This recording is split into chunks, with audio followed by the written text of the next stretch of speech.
ये आखिरी चुनाव है। मोदी अगर फिर से आए तो नए चुनाव होंगे, नहीं करने देगा और डिक्टेटरशिप आएगी। क्या भारत एक डिक्टेटरशिप है? लेकिन भारत डिक्टेटरशिप भी नहीं है। यह वैसा ही सवाल है जैसे कि भारत एक डेमोक्रेसी तो है, लेकिन भारत डेमोक्रेसी भी नहीं है। वैसे ये डिक्टेटर जो शब्द है वो ध्रुव राठी का कुछ दिन पहले वीडियो आया था, उसके बाद से बहुत ज़्यादा ट्रेंडिंग पर चल रहा था। वैसे आज के इस वीडियो में हम उस वीडियो के बारे में या फिर ध्रुव राठी के बारे में बिल्कुल भी कुछ बात नहीं करेंगे। हम तो बात करेंगे वह फैक्ट्स के बारे में। वैसे जैसे उसने वो वीडियो बनाया उसके बाद बहुत से लोग अपने लॉजिक्स अपने फैक्ट्स वगैरह लेकर बैठे और मतलब वो बहुत ज़्यादा ट्रेंड पर भी चला। जब मैंने वो वीडियो वगैरह देखा तो मुझे कुछ लगे कि फैक्ट्स रियल है। लेकिन आज की इस वीडियो में हम उसी मतलब जो डिक्टेटर शब्द है उसी के बारे में बात करेंगे, लेकिन जो फैक्ट्स और एग्जांपल जो रूलिंग पार्टी जो खुद के मतलब जो दिखावा कर रही है और साथ ही में जो अपोजिशन उसके ऊपर जो एलिगेशन लगा रही है, इन सभी को कंपेयर करके और जो पहले डिक्टेटर होकर गए उन सभी को उसके साथ कंपेयर करके आज के इस वीडियो में हम उसी टॉपिक पर चर्चा करेंगे। वैसे ये वीडियो पर हम बहुत ज़्यादा मतलब ऐसा समझो कि बहुत ज़्यादा तकलीफ हुई और बहुत ज़्यादा रिसर्च करना पड़ा। वैसे वीडियो के एंड तक आपको अगर ये वीडियो अच्छा लगता है तो प्लीज़ इस चैनल को सब्सक्राइब कर दीजिए, क्योंकि ये आपके लिए तो फ्री है लेकिन मेरी इससे बहुत ज़्यादा हेल्प होती है। तो चलो फिर वीडियो शुरू करते हैं। Dictatorship चलছে। Modi is a dictator, a man worse than Hitler, Kumaraswamy told the supporters today. वैसे किसी भी डिक्टेटर को अपनी डिक्टेटरशिप को एग्जीक्यूट करना है तो उसके पास कुछ प्लानआउट्स वगैरह होते हैं। जैसे कि मैंने कुछ उसके मेन पिलर्स जो उसके जो मेन मोटिव्स वगैरह है वो ढूंढ कर निकाले, जिससे के ऊपर एक डिक्टेटर का एक अपना पूरा डिक्टेटरशिप का जो मेन गेम है वो डिफाइन होता है। सबसे पहले मेन पिलर की अगर हम बात करें, जो सबसे पहला पिलर है वो उनकी आइडियोलॉजी। बीजेपी के केस में अगर हम देखें तो उनकी मेन आइडियोलॉजी थी हिंदुत्व, हिंदू राष्ट्र। और आज के जितने भी मतलब बीजेपी की जब से रूलिंग करनी है हमने तब से देखा कि बीजेपी का मेन एजेंडा रहा है वो है हिंदू राष्ट्र और हिंदुत्व। और इसी के चलते बहुत से अपोजिशन का कहना है कि ये जो इलेक्शन होगा इस वक्त का 2024 का वो लास्ट इलेक्शन होगा, इसके बाद जो डिक्टेटरशिप होने वाला है क्योंकि हिंदू राष्ट्र होने वाला है। लेकिन आप सभी को मतलब अगर आप इसे हिटलर के केस से अगर कंपेयर करते हो तो आप सभी को एक चीज़ तो पता ही होगी, हिटलर ने भी ऐसा ही किया था, नाजिस को बहुत ज़्यादा सपोर्ट किया और जो वहाँ के जूस वगैरह है उन्हें बहुत ज़्यादा तकलीफ वगैरह दी। लेकिन इसी के चलते अगर आप कहोगे कि भारत में मेजोरिटी को इससे कुछ डरने की ज़रूरत नहीं, यानी हिंदू लोगों को कुछ डरने की ज़रूरत नहीं, सिर्फ डरने की ज़रूरत है माइनॉरिटीज़ को। लेकिन रियलिटी में जो हाल आगे चलकर हिटलर ने वहाँ पर किया वो हाल अगर यहाँ पर हुआ तो आपको ये भी चीज़ नोटिस करनी होगी कि मेजोरिटीज़ को भी डरने की ज़रूरत है। ये चीज़ मैं नहीं कह रहा, यह अपोजिशन का कहना है। लेकिन आप सभी को एक चीज़ ये भी पता होगी कि बीजेपी जो है आरएसएस की जो आइडियोलॉजी उस पर वर्क करता है। आरएसएस के हिसाब से जो हिंदुत्व और हिंदू राष्ट्र का जो मीनिंग है उसका मीनिंग है कि जो भी इंसान जो भी धर्म का, किसी भी धर्म का, किसी भी जात का, किसी भी पंथ का हो, वो अगर भारत में बसता है तो वो हिंदू राष्ट्र का एक मतलब एक अनुयायी है और वो हिंदुत्ववादी जो इंसान है मतलब वो किसी भी जात धर्म का हो वो हिंदुत्ववादी है। लेकिन इस डेफिनेशन को लोग बढ़ा चढ़ा कर कुछ भी बोलते थे और इसी के चलते, लेकिन रियलिटी में देखा जाए तो हिंदू राष्ट्र ये जो मीनिंग है आरएसएस का अलग है और बीजेपी जो आज के वक्त में इम्प्लीमेंट हो रहा है बीजेपी को लोग ऐसा एलिगेशन सरा करे वो एकदम से अलग से। लेकिन जो आइडियोलॉजी डिक्टेटर की होती वैसे आइडियोलॉजी बीजेपी अगर लेकर चल रहा है तो ये उसका पहला संकेत हम सभी को दिखाई दे रहा है। दूसरे पॉइंट की अगर बात करें तो वो एक कंट्रोलिंग की इंस्टीट्यूशन, जिसमें मिलिट्री, जुडिशरी और एग्जीक्यूटिव बॉडीज ऐसे 3 पॉइंट्स आते हैं। तो सबसे पहले अगर मिलिट्री की बात करें तो आपने एक चीज़ नोटिस करी होगी कि अपोजिशन की तरफ से एक सवाल हमेशा उठाया जाता है कि जो मतलब मिलिट्री में विपिन रावत हो, ऐसे जो बड़े बड़े सीनियर्स है वो बीजेपी के खास माने जाते हैं। जैसे कि विपिन रावत जी को जो पहले जो सीनियर 2 ऑफिसर है उन्हें साइड लाइन करके डायरेक्टली आर्मी जनरल बना दिया। नेवी के केस में भी ऐसा ही हुआ। और इससे अगर हम अदर डिक्टेटर से अगर कंपेयर करें तो आपने ये चीज़ नोटिस करी होगी कि पुतिन हो या फिर किम जोंग की जो सरकार चाइना में बनी उस पर भी ऐसा देखा गया है कि जो उनके जो मतलब खास लोग वगैरह होते उन्हें ही जो उनके मतलब कान के नीचे जो लोग होते सीधे सीधे उन्हें डायरेक्टली जो आर्मी की जो बड़ी बड़ी पोस्ट है यानी कि जनरल की वगैरह पोस्ट वहाँ पर बिठा दिया जाता है। दूसरे पॉइंट की अगर बात करें तो वो है जुडिशरी। जुडिशरी में आपने एक चीज़ नोटिस करी होगी कि यहाँ पर भी बीजेपी के खास इंसानों को ही बिठाया जाता है। जैसे कि रंजन गोगोई की अगर बात करें तो उन्हें भी बीजेपी का अपोजिशन की ओर से ऐसा माना जा रहा था कि वो बीजेपी के बहुत ज़्यादा खास है। और अभी जब वो रिटायर हो गए तो बीजेपी उसके बाद एक मतलब पेंशन स्कीम भी चलाई थी। जैसे कि जे सिंह जो पहले आर्मी जनरल वगैरह हो करते थे, जैसे वो रिटायर हुए उन्हें डायरेक्टली जो एमपी की मतलब सीट्स वगैरह वो दी गई, यानी कि बीजेपी की ओर से टिकट मिला। वैसे रंजन गोगोई जी को भी एमपी का मतलब जो टिकट है बीजेपी की ओर से दिया गया। अभी इसमें भी तीसरा पॉइंट ऐसा है कि जो मतलब अपनी मेन एग्जीक्यूटिव बॉडीज है उस पर अपना कंट्रोल रखना। जैसे कि आपने सीबीआई के केस में देखा होगा, सेंट्रल ब्यूरो ऑफ इन्वेस्टिगेशन के केस में देखा होगा कि जो उसके जो डायरेक्टर है ऋषि कुमार शुक्ला, उनके केस में भी ऐसा ही हुआ था कि अपोजिशन का कहना है जब उन्हें डायरेक्टर बना दिया गया तो पहले भी बहुत से सीनियर वगैरह लोग थे, लेकिन डायरेक्ट इन्हें कैसे अपॉइंट किया गया। ऐसा माना जाता है कि अपोजिशन ने ऐसा बोला है कि जो ऋषि कुमार शुक्ला है वो बीजेपी गवर्नमेंट के बहुत ही ज़्यादा लॉयल ऑफिसर है, और इसी के चलते इस पर अपनी पकड़ बनाए रखने के लिए ऋषि कुमार शुक्ला जी को इस पोजीशन पर अपॉइंट कर दिया गया है। इससे आप ऐसा कंपेयर कर सकते हो जैसे कि मोहम्मद गद्दाफी जो पहला डिक्टेटर हुआ करता था, उसने भी अपने जो मतलब लॉयल ऑफिसर वगैरह थे उन्हें एग्जीक्यूटिव बॉडीज जो मतलब सीबीआई हो, ईडी वगैरह, ऐसे जो मेन जो बॉडीज है जो सेंट्रल की ओर से कंट्रोल की जाती वहां पर अपॉइंट किया था।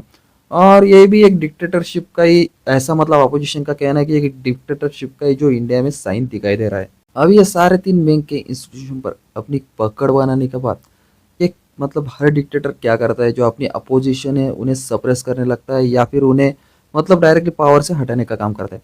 जैसा कि मोदी जी के केस में आपने अक्सर देखा होगा कि मतलब हर बार ऐसा रूमर बोलते कोई लोग, कोई बोलते कि रियल बात मतलब न्यूज़ वगैरह है, उसमें देखा है कि मोदी जी अपने खिलाफ बोलने वाले हर व्यक्ति को दबाने की कोशिश करते। अपनी जो सेंट्रल बॉडीज है जैसे कि सीबीआई, ईडीआई, इनका इस्तेमाल करके मोदी जी हर बड़े जो लोग उनके खिलाफ बोलते हैं, मतलब जो कोई एक्टिविस्ट वगैरह हो, कुछ अपोजिशन के कुछ क्रिटिक्स वगैरह हो, ये जो मोदी जी के खिलाफ बोलने की कोशिश करते हैं उन्हें दबाने की कोशिश बीजेपी गवर्नमेंट करती है। और बात करें अगर मोदी जी के केस में तो ये चीज़ें अक्सर हमें दिखाई मिलती है कि अपोजिशन में अगर किसी के ऊपर ईडी का मतलब वो रडार में आ गया तो उसके ऊपर केस होना ही होना है, और ईडी उसके घर पर जाने ही जाने वाली। और ज़्यादा कुछ हुआ अगर उसकी संपत्ति वगैरह जब्त करनी हो तो सीबीआई का इस्तेमाल भी मोदी जी गवर्नमेंट के द्वारा हमें हर बार अपोजिशन की जो लीडर है उनके खिलाफ दिखाई देता है। जैसे कि महाराष्ट्र में अभी लेटेस्ट में चल रहा है जो रोहित पवार के ऊपर जो बड़ा घोटाले का जो केस सामने आया, उसके पीछे भी मोदी गवर्नमेंट का ही हाथ है, ऐसा सभी लोग कह रहे हैं। अभी ये जो चीज़ें अपोजिशन के बारे हर बार कही जाती है, लेकिन रियलिटी में अगर हम देखें तो हमने भी ये चीज़ देखी कि मतलब जो मोदी जी के खिलाफ कुछ भी अगर एक्टिविस्ट वगैरह हो, कोई स्टूडेंट लीडर वगैरह हो, अगर कोई बोलने की कोशिश करता है तो उस केस में उसे जेल तक भेजा जाता है या फिर डरा धमका कर चुप तो भी कर दिया जाता है। और ये जो साइन है वो पहले भी हमने देखे कि जो भी अगर समझो एडॉल्फ हिटलर ऐसे डिक्टेटर के खिलाफ कोई भी बोलता है, नॉर्थ कोरिया में साउथ कोरिया में अगर किम जोंग के खिलाफ कोई भी कुछ बातें बोलता है तो उससे डायरेक्टली मतलब एक तो कभी कभार तो जेल में तो भेजा जाता था, अभी तो हमारे इधर नहीं, लेकिन तब के वक्त में तो डायरेक्टली भी मौत की सजा दी जाती थी। बट ये सारी चीज़ें यहीं पर खत्म नहीं होती, इसी के चलते वो डिक्टेटर नहीं बन सकता अगर उसकी इमेज लोगों के बीच में अच्छी ना हो, लोगों के बीच में वो इन्फ्लुएंस ना हो, और लोगों को उसके बारे में सबसे मतलब सभी चीज़ें अच्छी ना दिखती हो। नहीं तो ऐसा अगर हुआ तो एक तो वहाँ पर सिविल वॉर की सिचुएशन बन जाएगी या फिर कोवर यानी कि तख्ता पलट हो जाएगा। तो इन सारी चीज़ों में आपकी मदद करेगा कौन? मीडिया। और आज के युग में अगर देखें तो सोशल मीडिया।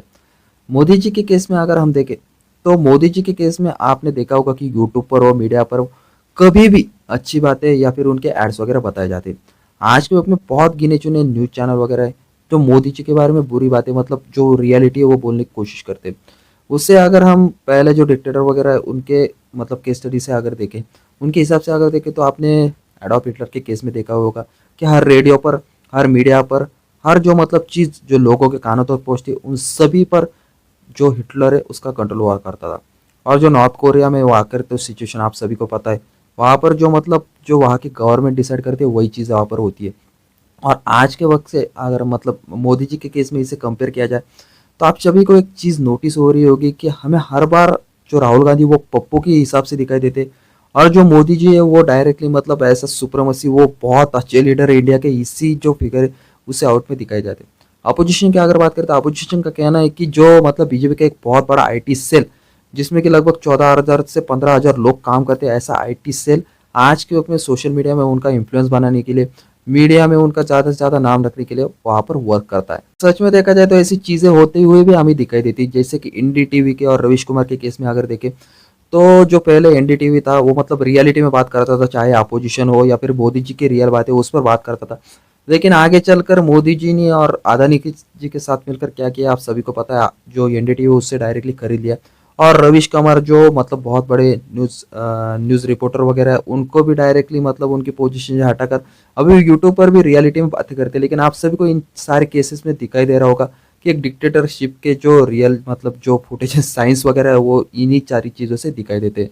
जैसे कि एग्जाम्पल के तौर पर अगर हम देखें तो कुछ दिन पहले अपोजिशन ने भी ऐसा ट्राई किया था कि जो मतलब राहुल गांधी जी ने एक चीज़ कही थी कि वो चौकीदार मतलब मोदी जी को चौकीदार कहकर पुकारा था। लेकिन आगे चलकर कहा जाता है कि मोदी जी की जो आईटी सेल है, उन्होंने इस चौकीदार का मीनिंग चेंज कर कर उसे पॉजिटिव इम्पैक्ट में क्रिएट कर दिया और आगे चलकर डायरेक्टली एक एड लॉन्च हुआ जो कि आपके अभी स्क्रीन पर दिख रहा होगा। मैं भी चौकीदार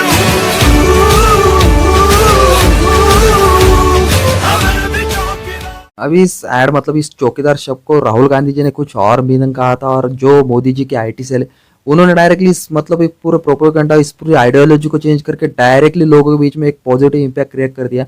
और उनका कहना था कि देश के मतलब जो मोदी जी चौकीदार है वो चौकन्ना, इसी वजह से हमारा देश जो है वो शांति से सो पा रहा है। अभी इन सारे मुद्दों को लेकर मैं किसी पार्टी को या फिर किसी इंसान को क्रिटिसाइज नहीं करना चाहता, लेकिन एक चीज़ मैं सबसे ज़्यादा मतलब इस पॉइंट में एक चीज़ नोटिस करता हूँ कि बीजेपी सच में जो अपोजिशन है उसे ख़त्म करते जा रहा है, जिसके बारे में मैंने डिटेल में एक वीडियो बनाई जिसका लिंक जो है मैं डिस्क्रिप्शन बॉक्स में डाल दूंगा। सो मेरा कहना है कि अगर अपोजिशन ख़त्म हो जाए तो कोई पार्टी मतलब बीजेपी सामने रहेगी नहीं, तो आगे चलकर ये तो साइन मुझे स्ट्रॉन्ग लगता है कि डिक्टेटरशिप आ सकता है, क्योंकि उनके अपोजिशन में बोलने को कोई नहीं रहेगा और आगे चलकर वही निर्णय लेंगे और वही उसके ऊपर मतलब वही सवाल जवाब सभी चीज़ें वो करेंगे। तो आगे चलकर ये चीज़ें ये हमें साइंस बताए कि सच में ये डिक्टेटरशिप की ओर जा रही है। वैसे आज के वक्त में आप सभी को एक चीज़ तो बहुत ज़्यादा तेज़ी से नोटिस हो रही होगी कि 2014 के बाद से यानी कि जब से बीजेपी की गवर्नमेंट आई तब से हिंदुत्व, हिंदू राष्ट्र ये जो वर्ड है, ये जो मतलब सोच है, वो बहुत ही तेज़ी से इम्प्लीमेंट हो रही जा रही है। और लोगों का ऐसा कहना है कि मैं 1000 रुपये लीटर का पेट्रोल गाड़ी में डालूंगा, 10,000 का सिलेंडर खरीदूंगा, लेकिन मेरा वोट जो है मोदी जी को और बीजेपी को ही जाएगा। अगर इस चैप्टर को आपको बहुत ही ज़्यादा डिटेल में जानना है तो जिसका मतलब एक डिटेल वीडियो मैंने बताया है जिसका लिंक जो मैं डिस्क्रिप्शन बॉक्स में डाल दूंगा। आई होप कि आप सभी को ये वीडियो अच्छा लगा होगा। ये मैंने एकदम शॉर्ट में बताया। अगर आपको डिटेल में जानना है तो गौरव ठाकुर जी का जो वीडियो का लिंक है मैं डिस्क्रिप्शन बॉक्स में डाल दूंगा, इससे आप और भी ज़्यादा डिटेल में समझ सकते हैं। आई होप कि आप सभी को ये वीडियो अच्छा लगा होगा। वीडियो अच्छा लगे तो वीडियो को लाइक कीजिए, नए हो तो प्लीज़ चैनल को सब्सक्राइब कीजिए, क्योंकि ये आपके लिए तो फ्री है लेकिन मेरे लिए बहुत ही ज़्यादा इंस्पायरिंग है। And thanks for watching.